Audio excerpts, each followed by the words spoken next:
میرے بریلوی بھائیوں، آپ کے اعلیٰ حضرت نے کنویں کا مینڈک بنا دیا ہے۔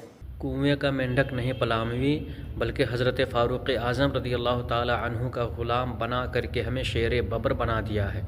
کل فاروق اعظم رضی اللہ تعالی عنہ حضور سید عالم صلی اللہ تعالی علیہ وآلہ وسلم کے گستاخوں کو برداشت نہیں کرتے تھے۔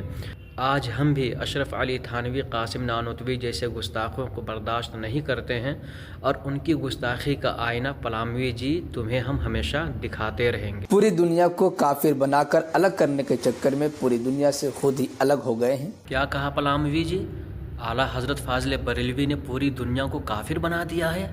توبہ معاذ اللہ، صدبار معاذ اللہ، استغفر اللہ۔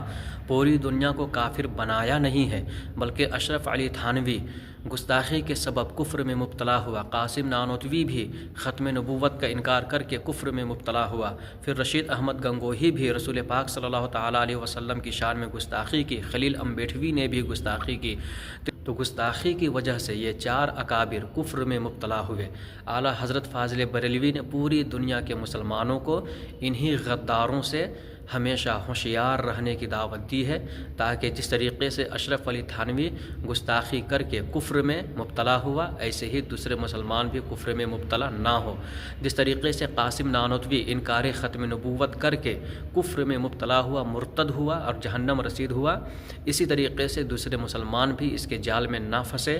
رشید احمد گنگوہی، خلیل امبیٹھوی جیسے گستاخ رسول سے لوگوں کو دور رکھا، تاکہ دوسرے مسلمان بھی ان کے کفریہ عقائد کو دیکھ کر کے، جان کر کے انہیں مسلمان نہ سمجھے، ورنہ جو انہیں مسلمان سمجھے گا جانتے ہوئے وہ بھی کفر میں مبتلا ہو جائے گا۔ میرے اعلیٰ حضرت نے پوری دنیا کے مسلمانوں کو کافر بنایا نہیں، بلکہ وہابیوں کے کفریہ عقائد سے پورے دنیا کے مسلمانوں کو آگاہ کیا ہے۔ تم بھی باز آ جا، جس کا نتیجہ آپ دیکھ رہے ہیں کہ آپ کو ہر جگہ پر رسوائی ہی رسوائی نصیب ہو رہی ہے۔ حقیقت میں تمہاری رسوائی ہو رہی ہے، حقیقت میں تم رسوا ہو رہے ہو، تمہاری رسوائی ہے، کیونکہ اہل سنت و جماعت کا کوئی بھی افراد تمہارے پیچھے نماز پڑھنے کو تیار نہیں ہے، لہٰذا رسوائی تو تمہاری ہے۔ الحمدللہ ہم تو عزت کی زندگی گزار رہے ہیں، رسوائی تو تمہارے مقدر میں ہے۔ حرمین شریفین جیسی پاکیزہ جگہوں میں بھی آپ کو نماز پڑھنے کی توفیق نہیں مل رہی ہے۔ حرمین شریفین جیسی پاکیزہ زمین میں نماز پڑھنے کی توفیق نہیں ہو رہی ہے؟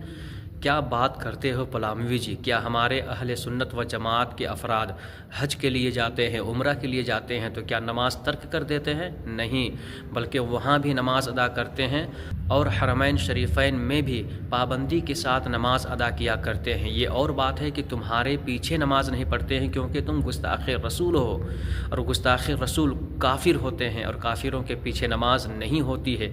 اگر وہ خانہ کعبہ کے اندر بھی امامت کرے تو بھی ہم اس کے پیچھے نماز پڑھنے کو تیار نہیں ہے۔ اور اسے یہ مت سمجھو کہ توفیق نہیں ہوتی، توفیق کیوں نہیں ہوگی؟ ہم خود وہاں پڑھنا نہیں چاہتے ہیں، کیونکہ کافروں کے پیچھے نماز نہیں ہوتی۔